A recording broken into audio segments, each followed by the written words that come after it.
conocido la absoluta vigencia de esta patología, debemos repasar cuáles son las situaciones de mayor riesgo de transmisión vertical. Recordamos que toda aquella sífilis de menos de un año de evolución, léase sífilis primaria, secundarismo sifilítico o latente temprana, conlleva un alto riesgo de parto prematuro, muerte fetal o nacimiento de recién nacidos sintomáticos o comprometidos con sífilis congénita.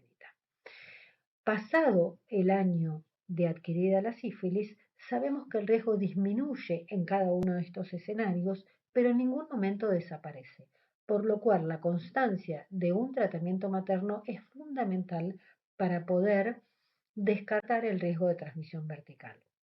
Otro dato que también es muy importante es recordar que si las madres están adecuadamente tratadas, la transmisión ocurre por fallo intrauterino del tratamiento materno en 1 cada 200 recién nacidos. Sin embargo, si no tenemos tratamiento materno, este riesgo aumenta a 16 recién nacidos por cada 100 recién nacidos vivos. Planteado de otra manera, la sífilis primaria tiene un riesgo de transmisión vertical del 70%, la secundaria prácticamente todos los hijos de esta gestación, si no fue tratada adecuadamente, van a nacer o presentar posteriormente signos de sífilis congénita, la latente temprana desciende al 40% y la latente tardía, como dijimos, más allá del año de adquirida, el riesgo de transmisión desciende a menos del 10%. Repasemos entonces a qué consideramos una madre bien tratada. Sabemos que el único antibiótico que puede ser utilizado durante el embarazo es la penicilina linzatínica, que debemos reconocer el número de dosis en función del estadio, considerándose una única dosis adecuada para aquellas sífilis en las cuales podemos confirmar la adquisición dentro del último año y 3 dosis para aquellas sífilis en las cuales no sabemos cuál fue el momento de adquisición o fue adquirida más allá de un año de evolución. También sabemos que la última dosis debería haber sido dado por lo menos un mes antes del parto, que la pareja debería ser evaluada y tratada adecuadamente durante la gestación y que los valores de los títulos maternos deberían ser estables o en descenso, hablando siempre de BDRL. Lamentablemente es muy difícil llegar a obtener todos estos resultados y además poder constatar este tratamiento en forma escrita.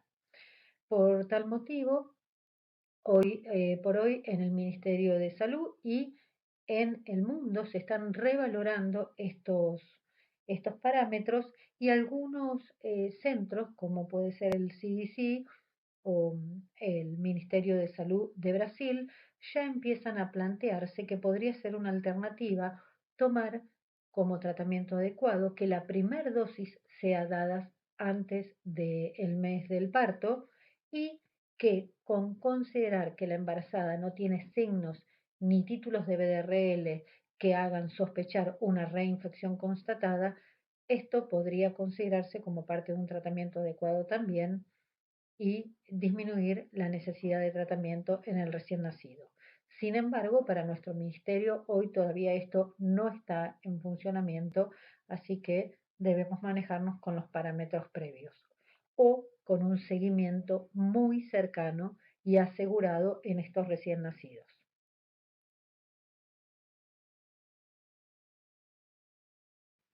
Además del tratamiento materno, debemos tener presente otro dato importante.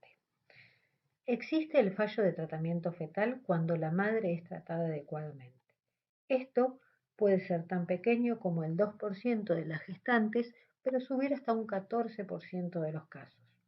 ¿Cuándo uno debe plantearse la posibilidad de un fallo y por ende una evaluación más exhaustiva de recién nacidos?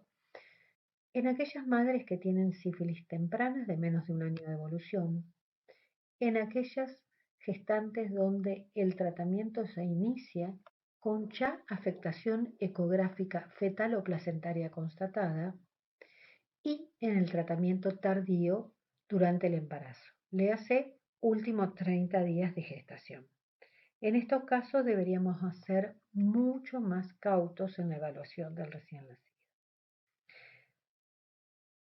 El primer desafío entonces es diferenciar cuáles son niños expuestos a niños con sífilis congénita. Para esto vamos a requerir evaluar el cumplimiento de los parámetros maternos, una evaluación física normal y una BRL en el recién nacido que sea menor o igual a la materna, recordando no tomarla de sangre de cordón para evitar los falsos positivos. Si cumplimos con estos parámetros, solo uno de cada 200 recién nacidos de madres adecuadamente tratadas van a tener sífilis congénita, dato que es fundamental para no sobretratar a un montón de neonatos. Por otro lado, la confirmación en los niños infectados va a llegar a través de un examen físico compatible con sífilis congénita, lo cual solo aparece en uno de cada 3 recién nacidos sintomáticos, a través del título serológico de 4 títulos o 2 diluciones mayores en el niño que en la madre, lo cual también es poco frecuente según las diversas series, y por último, un diagnóstico epidemiológico que, si bien es altamente sensible, es sumamente inespecífico.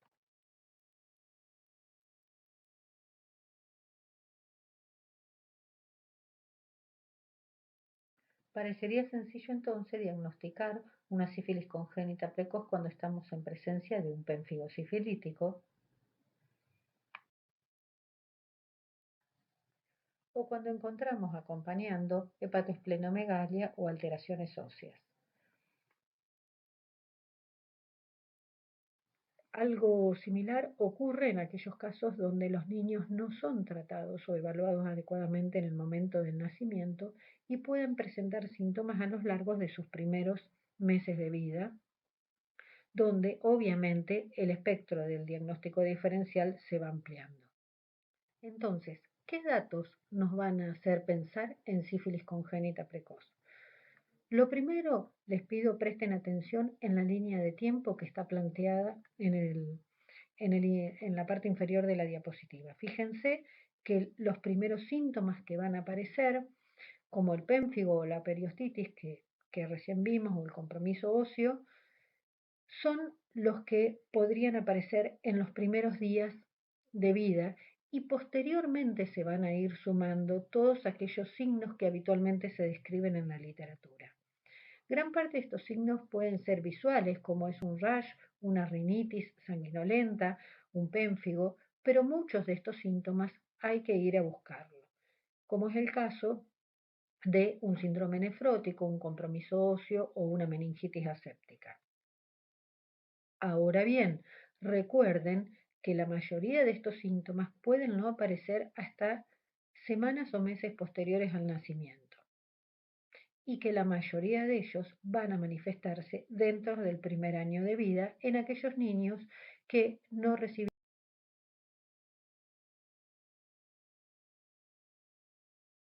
adecuado en el momento del nacimiento. En nuestra experiencia en la maternidad sarda, en el quinquenio del 2015 al 2019, sobre casi 30.000 recién nacidos vivos, tuvimos 870 expuestos a sífilis, de los cuales cumplieron con los criterios de sífilis congénita 311 niños, que son el 36%. En este grupo de niños con sífilis congénita, un 15% de los pacientes eran sintomáticos al nacer, con síntomas característicos de sífilis congénita. Sin embargo, cuando se suman signos más inespecíficos, como es el nacimiento pretérmino o el retardo de crecimiento intrauterino, que puede corresponder a múltiples otras patologías, el número de sintomáticos se duplicaba. Un dato interesante es que si buscábamos confirmar el diagnóstico a través de método serológico, o sea, los títulos mayores del recién nacido versus los maternos, solo un 3% de los casos cumplían con este criterio.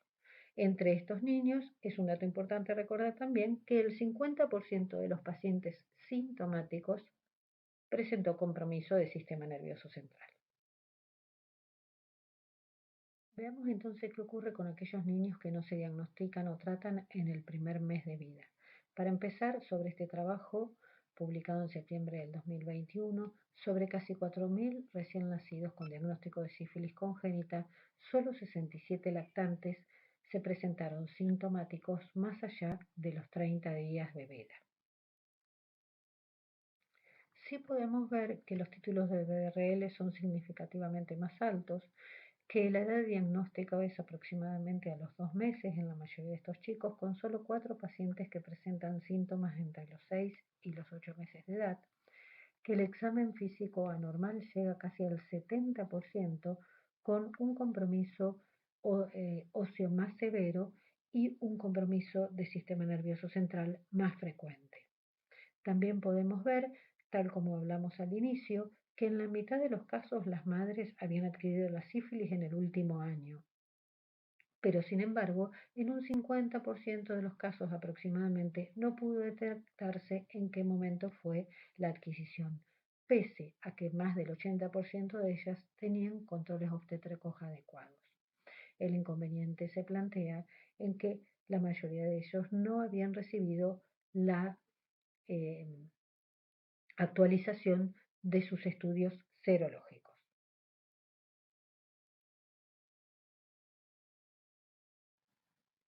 Así aparece el segundo desafío. En aquellos niños en los cuales no se diagnostica la sífilis congénita precoz, que es aquella que arbitrariamente se define como las manifestaciones que ocurren dentro de los primeros 2 años y que habitualmente son síntomas inflamatorios agudos, como los ya visto, la evaluación para la sífilis congénita tardía compromete al neonatólogo o pediatra a un seguimiento de años de evolución, pudiendo aparecer estas manifestaciones aún en la segunda infancia o en la adultez. Por lo cual, todas estas manifestaciones van a ser secuelares y cicatrizales y van a manifestarse diferente en función de la edad de evaluación, de el compromiso resultante.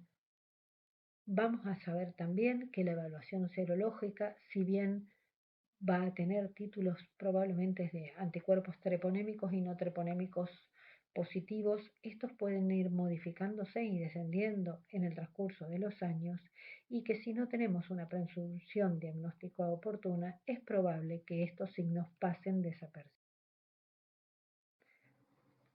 Así, es muy fácil pensar en una sífilis congénita tardía, cuando uno se encuentra con los famosos dientes de Hutchinson o las articulaciones de Cluton, pero seguramente nadie piensa en sífilis congénita tardía cuando evalúa a un paciente pediátrico por compromiso intelectual, convulsiones, hidrocéfalo o inclusive, como siempre pongo de ejemplo, hipoacusia que comienza alrededor de los 8 a 10 años de edad. Sin embargo, es importante recordar que aquel niño que no se trató o se trató tardíamente para una sífilis congénita va a presentar estas manifestaciones en hasta un 40% de los casos. El último desafío es definir a quiénes evaluamos y con qué lo tratamos. Claramente, vamos a tratar con 10 días de penicilina benzatínica a aquellos pacientes que presentan manifestaciones clínicas compatibles o tienen una sífilis congénita confirmada por pruebas serológicas o PCR u otras posibilidades diagnósticos que no están disponibles en general en nuestros medios de trabajo. En estos casos vamos a requerir ampliar la evaluación del examen físico con metodología de laboratorio como hemograma, hepatograma, realización de líquido cefalorraquídeo y radiografía de huesos largos. El resto de las evaluaciones, como potenciales evocados auditivos, fondo de ojo o neuroimágenes, se van a supeditar a los hallazgos que vayamos encontrando de esta primera evaluación. Aquí es importante recordar que la realización de la punción lumbar y de radiografía de huesos largos en aquellos lugares donde ésta no esté disponible y no pueda realizarse, no va a modificar la duración ni la vía de tratamiento. Siguen siendo 10 días por vía endovenosa. pero claramente van a modificar la respuesta de pronóstico o seguimiento que nosotros podamos conversar con la familia. ¿Qué pasa con aquellos casos de sífilis congénita probable, que suele ser la mayoría de nuestros pacientes? Son recién nacidos asintomáticos con títulos iguales o menores a los títulos maternos, pero cuyas madres no cumplieron con un tratamiento adecuado o no lo realizaron directamente. En estos casos sí, la evaluación del laboratorio debe ampliarse y debe hacerse completa, porque ante esa situación podemos elegir entre los dos tratamientos factibles. Si la evaluación es incompleta o patológica, o si hay imposibilidad de seguimiento del recién nacido en los primeros años de vida o meses de vida, el tratamiento va a ser de elección la penicilina endovenosa por 10 días. Si en cambio la evaluación es completa y normal o hay posibilidad de seguimiento de estos niños expuestos, podríamos optar por la utilización de una penicilina benzatínica como única dosis. Este último tratamiento no es recomendado por el CDC en aquellas madres con adquisición de sífilis temprana que no realizaron tratamiento pese a que toda su evaluación sea normal.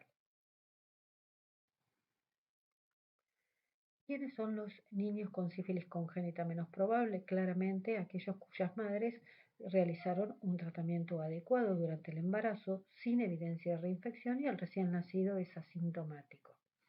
Estos niños no requieren evaluación más que la realización de una BRL al nacer y la constatación de su negativización en el primer semestre de vida.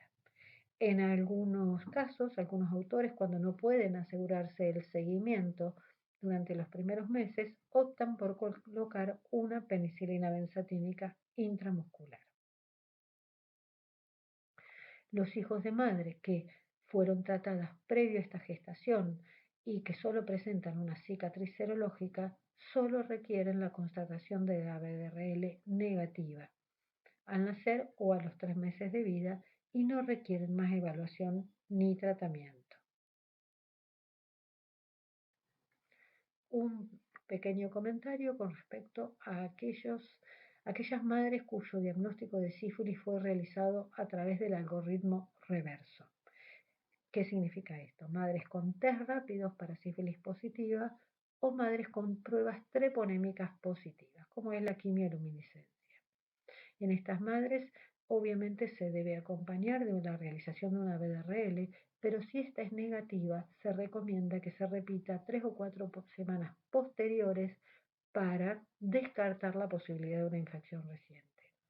Si esto persiste negativa, la prueba treponémica debe confirmarse por una técnica treponémica diferente, como puede ser la TTPA, dado fundamentalmente que en áreas de baja endemicidad la posibilidad de falsos positivas es alta. En este caso, la transmisión vertical de la sífilis en madres con BDRL persistentemente negativa es poco probable. Si hay certeza de un tratamiento previo, este recién nacido no va a requerir ningún tipo de evaluación. Caso contrario, o en embarazo sin control, la sugerencia es que el niño se evalúe y se trate, como en cualquier otra situación, de un embarazo sin control y un diagnóstico reciente. Por último, recordamos que para el seguimiento de los niños expuestos a sífilis, los anticuerpos maternos disminuyen a los 3 meses y negativizan antes de los 6, en los lactantes no infectados. Aún en niños con BDRL negativa al nacer y con madres con serologías positivas, se recomienda repetir la BDRL al tercer mes para corroborar que persista negativa. Y por último, que en niños tratados con sífilis congénita, los títulos de BDRL pueden persistir positivos hasta el año y su falta de negativización o descenso requiere la revaloración completa. Ahora sí, gracias por su atención y nos conectamos a través de la discusión.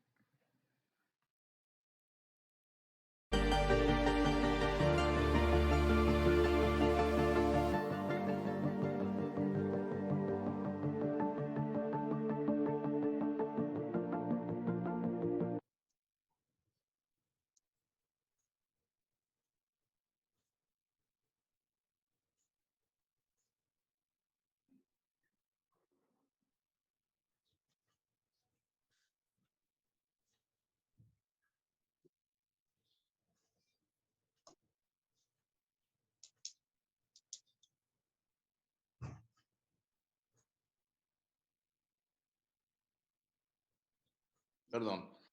No, hablaba que, por supuesto, excelente la charla de Marcela, con todos los aspectos que hacen al seguimiento de esta enfermedad, que no por conocida deja de seguir presentando muchas veces eh, bueno, dudas sobre el diagnóstico, dudas sobre tratar o no tratar, y yo creo que lo más grave de todo es que estamos teniendo una cifra enorme de pacientes internados que se quedan 10 días, eh, muchas veces separados de sus madres o con las madres en la residencia para poder cumplir con el tratamiento que corresponde, con lo cual se transforma también en un problema social y de ocupación de camas realmente por una patología que puede ser prevenible.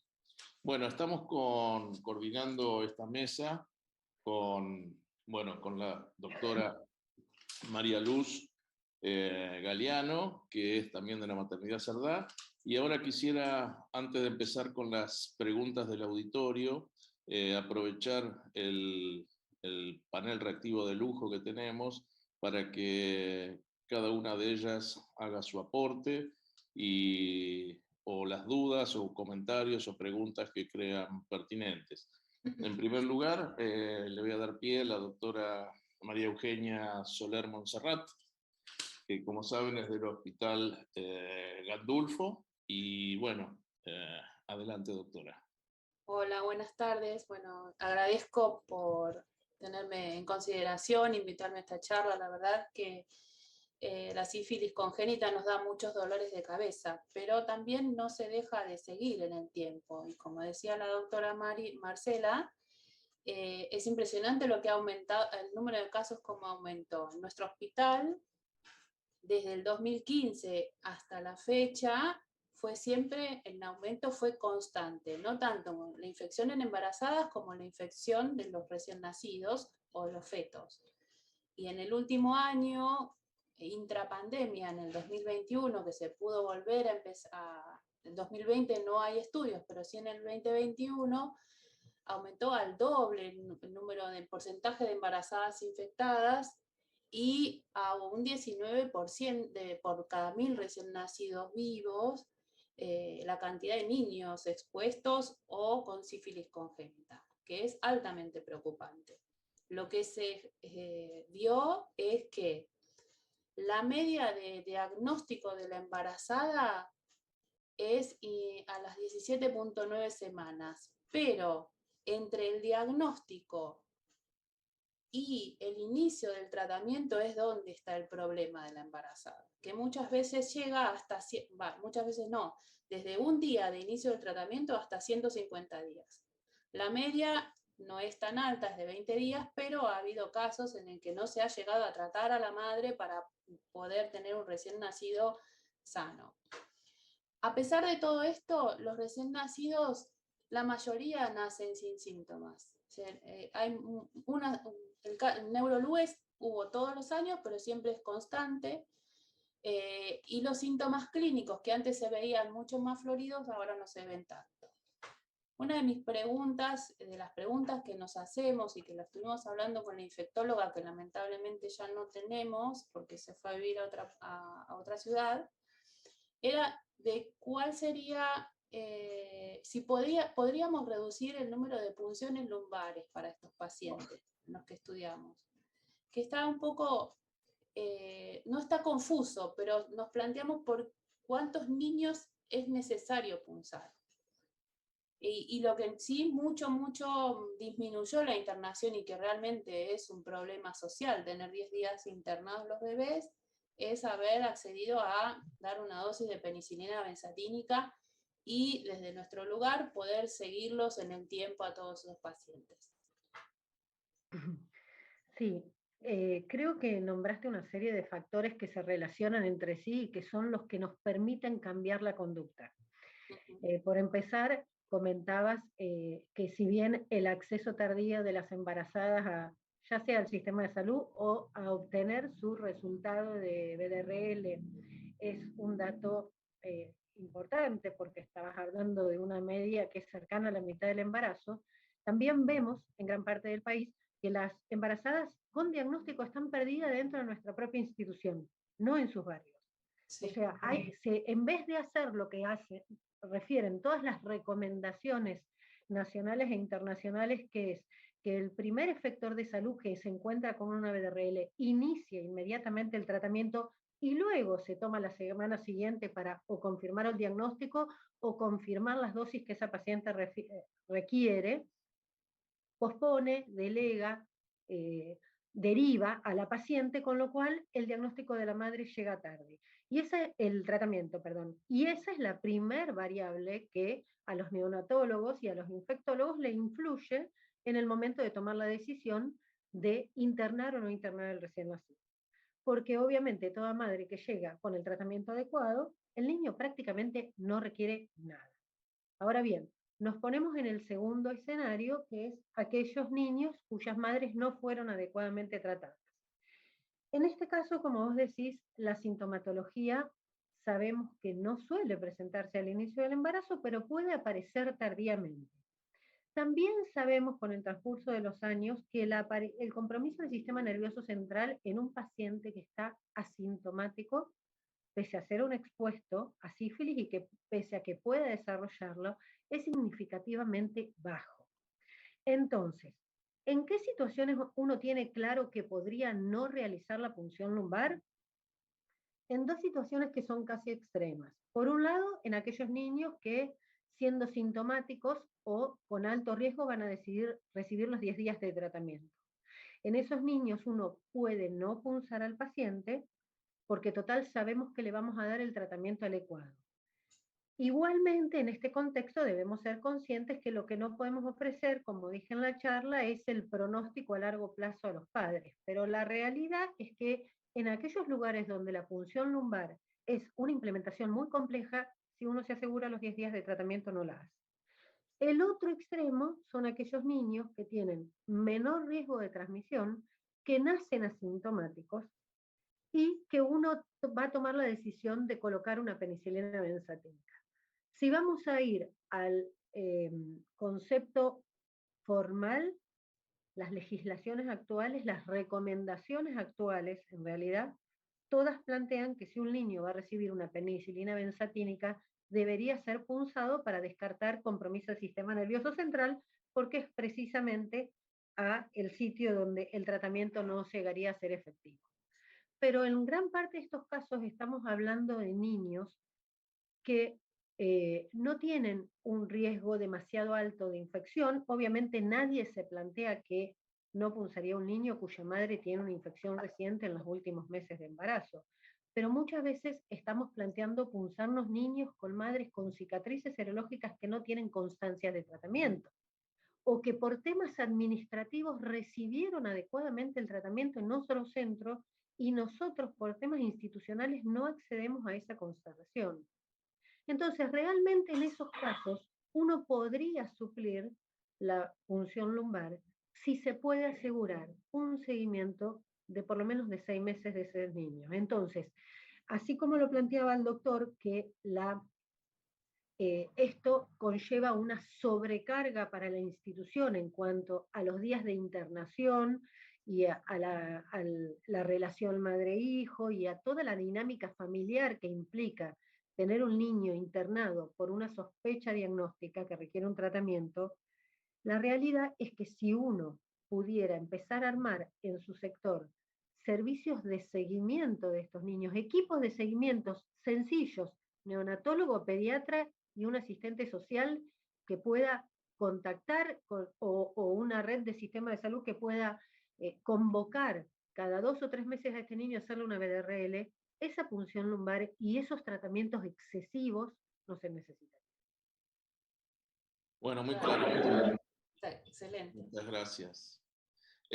Bueno, ahora, mientras tanto, les pido por favor al auditorio que quiera hacer preguntas, que por favor las vayan enviando, porque así no tratamos de contestar la mayoría de ellas. Ahora le cedemos la palabra a la doctora Cecilia Traiana, que es del Hospital Eva Perón de San Martín, y bueno, la escuchamos. La verdad que gracias por la invitación y me pareció excelente la charla, la presentación estuvo muy buena.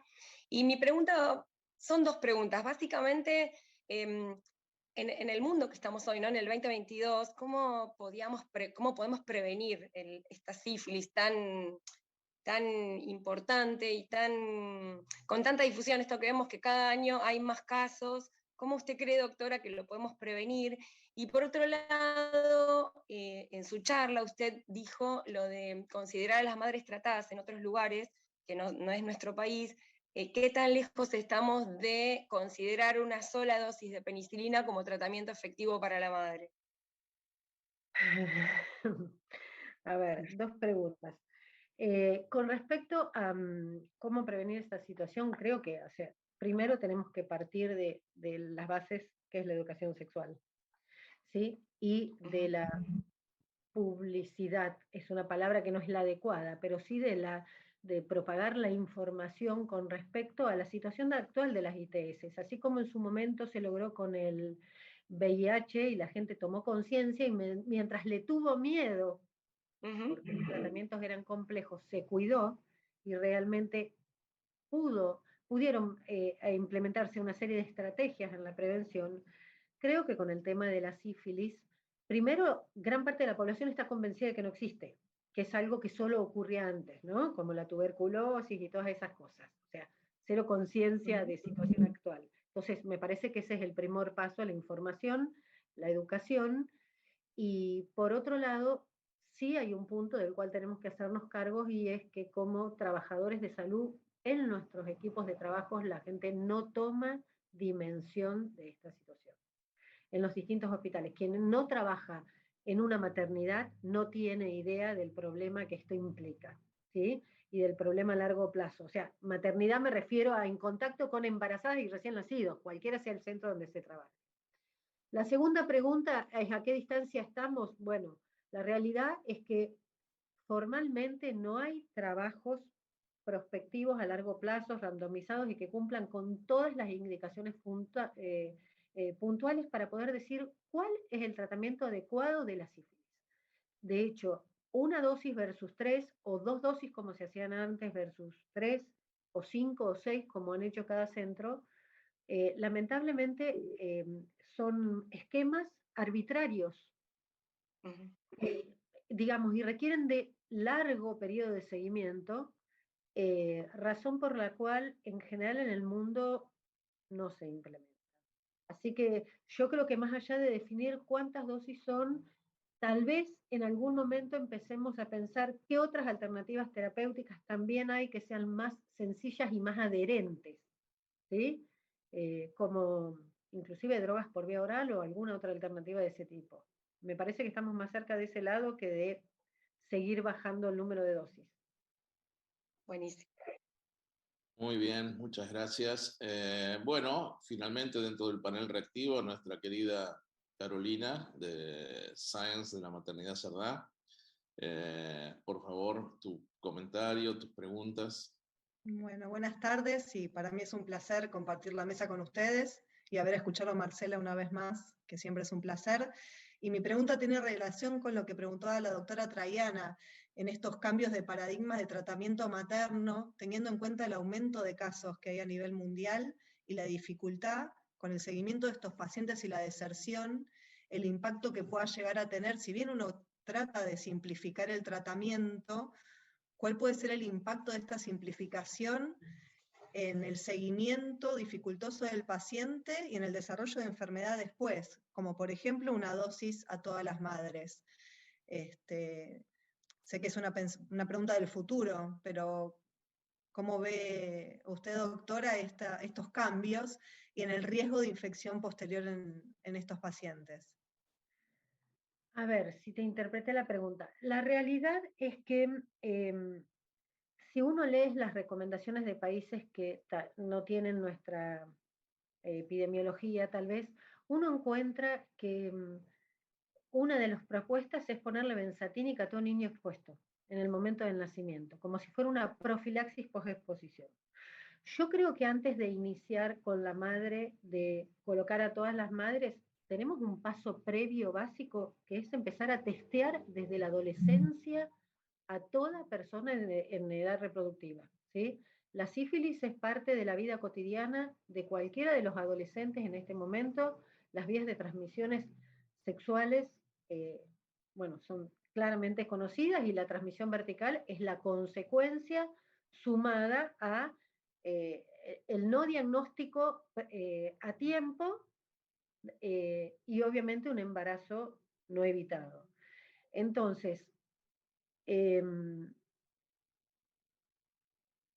el planteo es, hoy lo que se está planteando con una dosis es definir si la dosis colocada en la madre, si una única dosis colocada en la madre es adecuada como tratamiento para el recién nacido intraútero. Y ahí hay que hacer hay que detenerse unos minutos a recordar que si uno evalúa bien esta recomendación, está planteada como una madre con tratamiento completo para su estadio, o sea, no una única dosis. Si la madre tiene una sífilis de más de un año de evolución o de evolución indeterminada, esa madre debería completar sus 3 dosis. Y lo que se pretende para considerar adecuadamente tratado al niño es que esa primer dosis de la madre, de su esquema completo, sea dada más allá de los 30 días. Esto, desde el punto de vista epidemiológico, si se corrobora que es adecuado, va a ser fantástico, porque todos sabemos lo que hablábamos al principio con las demás participantes, que es que precisamente no llegamos a tiempo para un tratamiento efectivo. Entonces, en vez de tener que tener 3 dosis antes del mes, poder tener una sola, ya de por sí nos va a bajar el número de internación de esos niños. Pero ese es precisamente el grupo que está planteado hoy como hipótesis. Esto es una alternativa terapéutica, no está probada. Tenemos clarísimo que el gran problema en sífilis es no tener un método diagnóstico de certeza precoz para definir quién es el enfermo o no, quién es el curado o no. Entonces, estas hipótesis que se plantean son fabulosas para tratar de disminuir la internación neonatal, en muchos casos excesivas, pero hoy por hoy es solo una hipótesis, con lo cual la implementación de esto requiere de un seguimiento muy cercano de esos chicos para que no empiecen a aparecer fallos en edades más avanzadas de la infancia, donde además se superpongan con el diagnóstico de abuso. Entonces creo que tenemos que ser sumamente cuidadosos. Hay que intentar alternativas porque obviamente se sobretrata mucho en sífilis, pero tienen que acompañarse de protocolos de seguridad para esos niños en los cuales vamos a cambiar una conducta. Muchas gracias. Bueno, excelente, muchas gracias. Bueno, creo que debe haber algunas preguntas del auditorio. Luz, ¿qué te parece si tenés alguna por allí para ir leyéndole a Marcela? Sí, perfecto. Bueno, buenas tardes.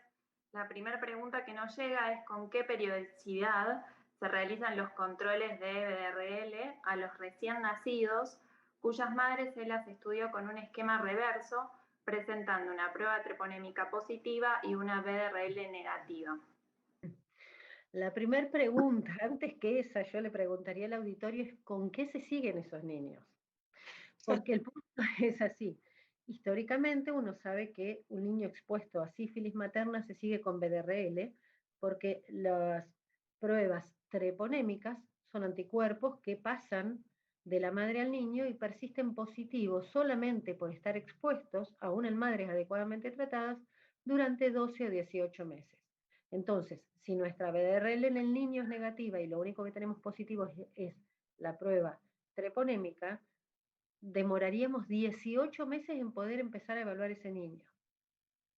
Ese tema en el día de hoy, ese esquema no está definitivo, no está planteado como tal, pero sí hay un concepto lógico que uno debe recordar y es que si sospechamos que ese niño se contagió, va a positivizar su BDRL.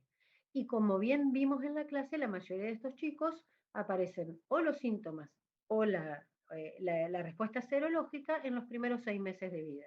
Entonces, la recomendación es indefectiblemente una BDRL a los 3 meses, que debería ser, al nacer, obviamente, y luego a los 3 y a los 6 meses que deberían seguir siendo negativas, ya que el anticuerpo materno nos va a interferir hasta el 1 año y medio. Bárbaro. Bueno, ya casi estamos terminando porque no nos queda mucho más tiempo. Yo también quiero agradecer a las autoridades del Congreso por esta mesa y por la posibilidad de participar en ella, realmente en un Congreso excelente. Nos quedaría un minuto para una última pregunta, Luz, así que te pido, Marcela, también brevedad. Gracias.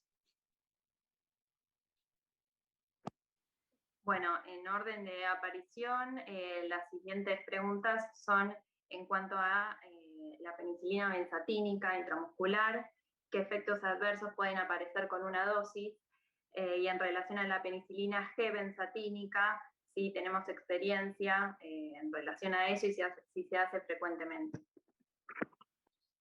Con respecto a la penicilina benzatínica, si bien en los neonatos, si bien hay algunos reportes asociados con la colocación, están más asociados precisamente con la colocación de una dosis intramuscular que con el antibiótico en sí.